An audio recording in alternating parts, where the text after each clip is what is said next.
মানুষের মুখের কথাই কখনো মধু ঝরে, আবার সেই মুখের তিক্ত ভাষাই আবার কখনো বিষাক্ত মনে হয়। মুখের মিষ্টি কথা দিয়ে যেমন একজন মানুষকে তার দুঃখ কষ্ট ভুলিয়ে দেওয়া যায়, তেমনই সেই কথা দিয়েই আবার একজন মানুষকে ক্ষত বিক্ষত করে দেওয়া যায়। মানুষ মাত্রই ভুল হয়, আর ভুল থেকেই তো আমরা সবকিছু শুধরে নেই, তাই না? আসলেই কি সবকিছু শুধরে নেওয়া যায়? কিছু কষ্টের পরিমাণ এত বেশি থাকে যেগুলা সবসময় হৃদয়ে রক্তক্ষরণ হয়। সো হ্যালো এভরিওয়ান, আসসালামু আলাইকুম। কেমন আছো সবাই? আই হোপ ভালো আছো, সুস্থ আছো। সুয়ানিয়াস ব্লগ থেকে আমি নিহা বলছি। সবাইকে স্বাগতম জানিয়ে আজকে ব্লগটা সকাল থেকে শুরু করছি। আমার আজকে ভিডিওর টাইটেল এবং থাম্বনেল দেখে বুঝতেই পেরেছো, আজকে হচ্ছে নিজের দাদু বাসায় যাব অনেক অনেক দিন পরে।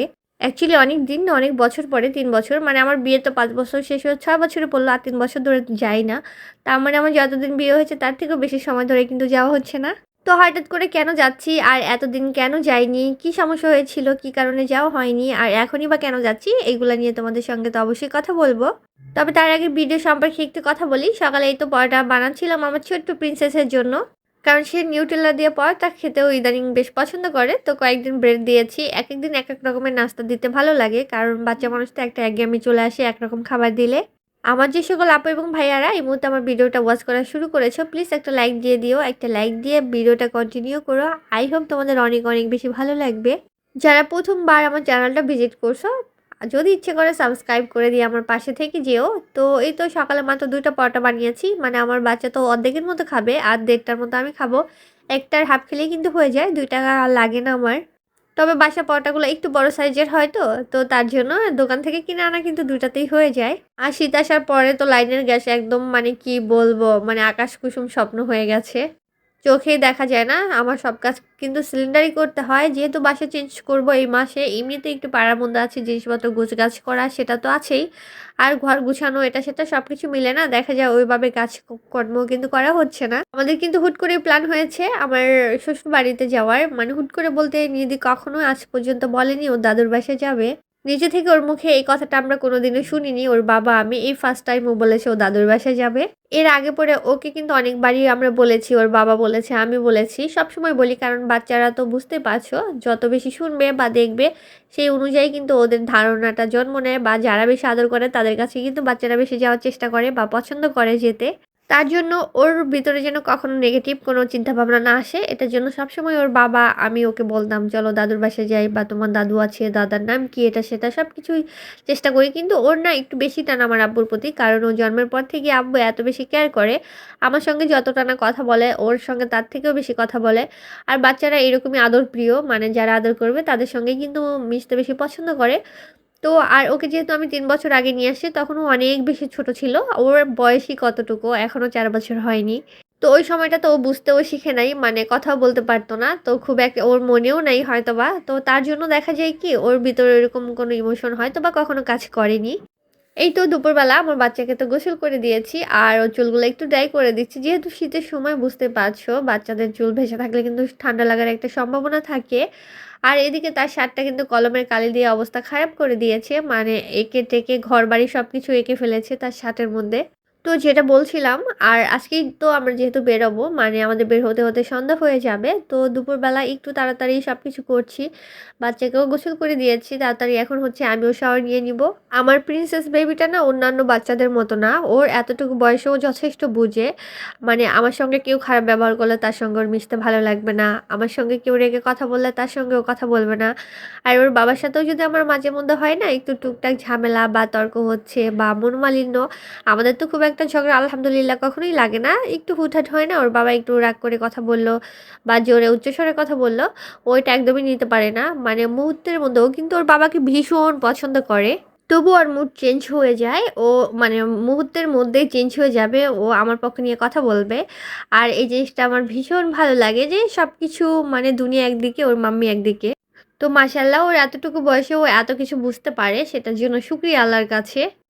তো এই তো এটার জন্যই বেসিক্যালি হচ্ছে আমার শ্বশুর বাড়িতে যাওয়া। আর যেহেতু প্রথমবারের মতো আমার মেয়ে যেতে চেয়েছে, ও দাদুর বাসায় যাবে, আমিও আর ওর কথাটা মানে ফেলতে পারিনি। আর তাছাড়া আমার হাজবেন্ড তো অনেকদিন ধরেই বলছে, তবে ও আমাকে কখনোই জোর করে না আমার ইচ্ছার উপরে যাবে বা জোর করে নিয়ে যাবে সেটা না। বিষয়টা এরকম যে ও যদি আমাকে অর্ডার করে যে না তোমার যেতেই হবে, তাহলে কিন্তু আমি যেতে বাধ্য, আমি যেটা মনে করি, কারণ আমি ওর ওয়াইফ। আর আমার প্রতি ওর একটা অধিকার তো রয়েছেই, যেহেতু ও আমার হাজবেন্ড।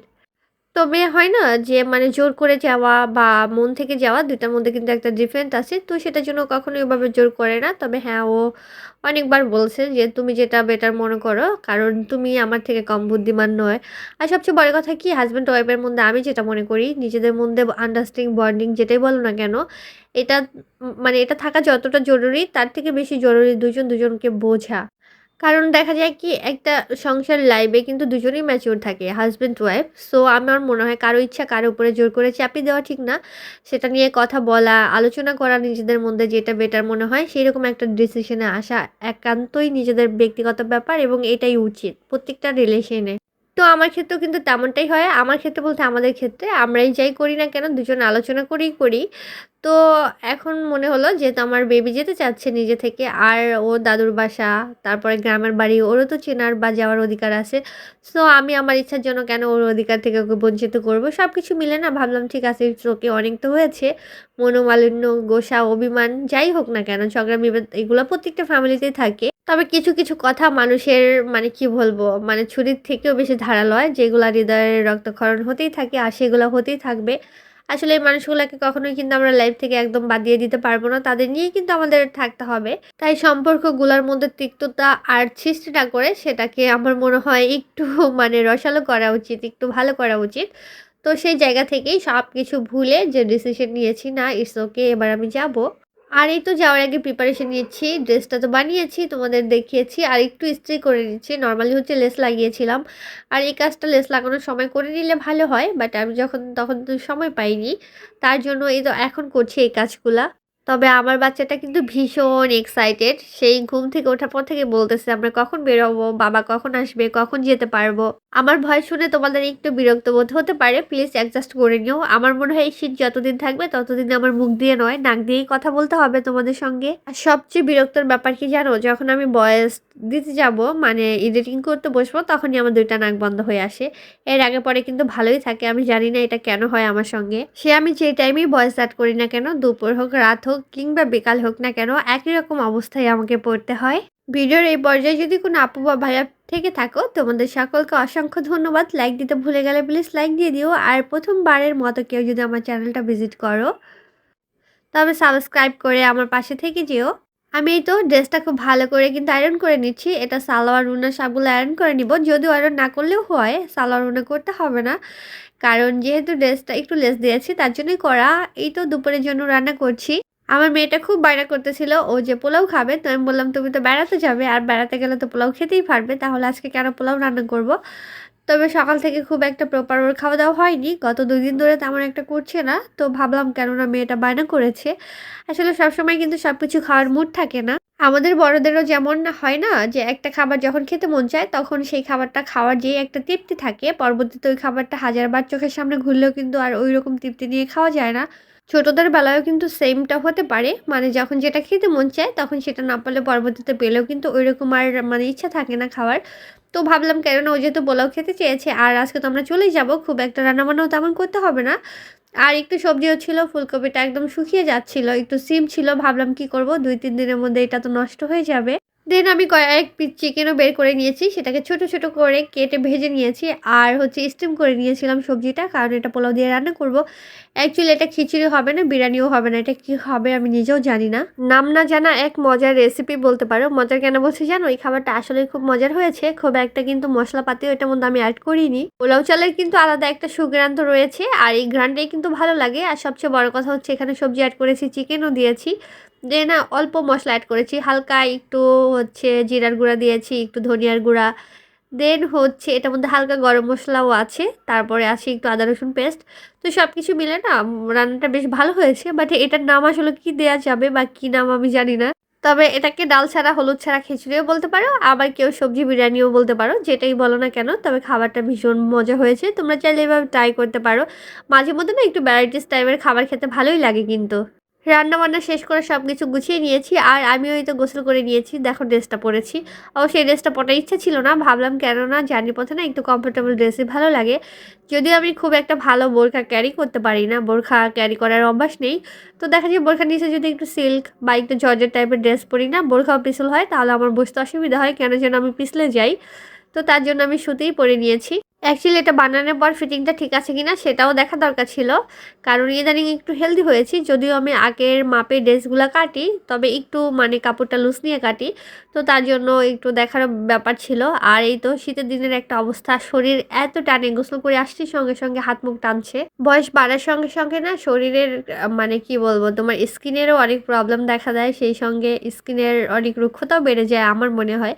কারণ একটা সময় আমার স্কিন প্রচুর হেলদি আর হচ্ছে অয়েলি স্কিন ছিল, আর এখন এত বেশি ড্রাই হয়ে যাচ্ছে কেন আমি নিজেও জানি না। এটা অবশ্যই যত্নের অভাবে হতে পারে। এই তো খাবারটা দেখিয়ে দিচ্ছি, দেখো কতটা সুন্দর হয়েছে, আর এত সুন্দর একটা সুঘ্রাণ বের হচ্ছিল।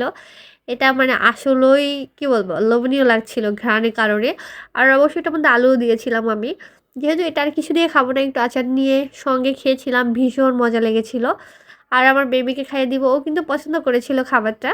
তো মনে হলো কেন না এত সুন্দর একটা রেসিপি আমি আগে কেন ট্রাই করিনি। অ্যাকচুয়ালি এটা কোনো রেসিপি না, মানে কি বলবো, অপচয় রোধ করার জন্য এই খাবারগুলো করা, বাট এটা ভীষণ মজা ছিল। এনিওয়েজ, এটার প্রশংসা তো অনেক করেছি, এখন হচ্ছে মা মেয়ে খেয়ে নিব। আর ওর বাবা কিন্তু চলে আসবে, কারণ দেখা যায় ওর বাবা আগেই বলেছে তোমরা রেডি হয়ে থেকো, কিন্তু সেটার উপায় কোথায়, এত কাজ থাকে, মানে একটার পর একটা করতেই মন চায়, বা করতে মন চায়। সবচেয়ে বড় কথা হচ্ছে কি, গুছিয়ে রাখতে হয় কোথাও গেলে। আর কোথাও যাওয়ার সময় মানে ঘরবাড়ি এরকম করে যাই যে মনে হয় আমি আর 10 দিনের মধ্যে ফিরবো না। তারপর আসার পরে কিন্তু সেই আমারই কষ্ট হয়, তার জন্য একটু গুছিয়েই রেখে যাচ্ছিলাম। আর বড় একটা প্লেট নিয়েছি, এখানে মা মেয়ের জন্য একসাথেই নিয়ে নিচ্ছি, ওকে খাওয়াবো, আমি নিজেও খেয়ে নেব। ছোট দিন না হয় কিন্তু সময়ের সঙ্গে একদমই পেরে উঠবো না। তো খাওয়া দাওয়া শেষ করে আমরা রেডি হয়ে যাব, এরই মধ্যে কিন্তু আমার হাজব্যান্ডও চলে আসবে। আমার প্রিন্সেসকে বলেছিলাম তোমাকে এটার সঙ্গে একটা ডিম ভাজি করে দেই, তো সে আর ডিম ভাজি দিয়ে খায়নি, এভাবে খেয়ে নিয়েছে, তার নাকি এভাবে খেতে ভালো লেগেছে। কাপড়গুলো গুছিয়ে নিয়েছিলাম, বাট আমার প্রিন্সেস দেখো সব কিছু ঢুকিয়ে রেখেছে, মানে পুরাতন নতুন ওর যেটা যেটা নিতে মন চায়, যেটা যেটা পছন্দ সব ঢুকিয়েছে। আর যেহেতু 2 দিনের জন্য যাবো, এত কাপড় নেওয়া তো প্রশ্নই আসে না, সেই সঙ্গে নতুন পুরানো মানে ওর যেটা যেটা মনে চেয়েছে। তো এই জন্য আবার সবগুলা বের করছি, বের করে যে আমি আমার মতো করে গুছিয়ে নেই। একটা ওড়না খুঁজতে যেয়ে তো আমার সব কাপড় এলোমেলো হয়েছে, তাই ওই কাপড়গুলো খাটে রেখেছিলাম যে আগে খুঁজে পাই তারপরে ওইগুলো ঢুকাবো। তো আমার মেয়েটা আর বুঝতে পারেনি। যাই হোক, অবশেষে কিন্তু আমরা বেরোচ্ছি, মানে গ্রামে যাওয়ার উদ্দেশ্যে রওনা দিয়ে দিয়েছি। আর এখন কিন্তু অলরেডি মাগরিবের আজান দিয়ে দিয়েছে, এবার বুঝতে পারছি আমরা কখন বেরোচ্ছি। আমার হাজব্যান্ডেরও আসতে লেট হয়েছে, যদিও ওর মানে খুব একটা সময় লাগেনি, তবে আমার মেয়েকে খাওয়াতেই 1 ঘন্টা চলে যায়। যাই হোক, বাবা মেয়ে তো আগে বের হয়েছে, আমি গললক করে বের হয়েছে, আমার জন্য ওরা অপেক্ষা করছিল। মানে এখন রিক্সা নিয়ে আমরা গুলিস্তান যাব। অনেক মাস ধরে ভাবছিলাম যাব যাব, কেন যেন মানে মন থেকে সায় দিচ্ছিল না, যেতে মন চাচ্ছিল না। আসলে অনেক ব্যাপারই থাকে যেইগুলা সোশ্যাল মিডিয়াতে অ্যাকচুয়ালি না বলেই ভালো। আমার মনে হয় প্রত্যেকটা মানুষেরই ব্যক্তিগত কিছু ব্যাপার থাকে, পার্সোনালিটি থাকে, যেইগুলা পাবলিশ করলে না মানুষের কি বলবো, নিজের ভ্যালুটাই কমে যায়। সেগুলা থাকুক কিছু ব্যাপার। আর কয়েক মাস ধরে আমার শাশুড়িও বলছিল যে যা হবার হয়েছে, তুমি আসো, অনেকদিন ধরে আসছো না, আর কত রাগ করে থাকবা। তো সব কিছু মিলে যে না ঠিক আছে যাচ্ছি। আর আমার হাজব্যান্ডকে আমি খাপাচ্ছিলাম, তোমার তো খুব ভালো লাগছে, তোমার বউকে নিতে পারছো তাই না? তো ও আসলে ভীষণ খুশি হয়েছে, ও কল্পনাও করেনি আমি এত ইজিলি রাজি হব বা যেতে চাইবো। অ্যাকচুয়ালি ও আমাকে খুব ভালো করেই চেনে, ও এটা জানে যে আমাকে 1 গুণ করে আমার জন্য, আমি তার জন্য 10 গুণ করি। আর কেউ যদি আমাকে অপছন্দ করে, তো আমি তার আশেপাশে কখনোই যাই না। সে যতই কাছের মানুষ হোক, নিজে নিজে একা থাকবো সেটাই ভালো। এই তো বাড়ির জন্য ফল কিনছিল নিদের বাবা, আর আমরা দাঁড়িয়ে আছি। অবশ্য ওর ফ্রেন্ড যাবে, ফ্রেন্ডের বউ যাবে, আর ওদের বাচ্চারাও আছে। এটার জন্য আমার প্রিন্সেস বেবি আরও বেশি এক্সাইটেড যে সবাই মিলে মিলে যাব। ও তো ভাবছে আমরা সবাই এক বাসায় যাব, কিন্তু ওরা তো ওদের বাসায় যাবে, মানে কাছাকাছি, দেখা যায় একটু ডিস্টেন্স আর কি। তো এই তো নিজে নিজে কমলা পছন্দ করে দিবে আমাকে বলছিলাম, বললাম ঠিক আছে তুমি উঠিয়ে দাও। তো আর লোকটা না কেমন যেন করছিল আমার বাচ্চাটার সঙ্গে, আমার খুব মন খারাপ হচ্ছিল। মানে ধরো না পড়ে যাবে, নষ্ট হয়ে যাবে।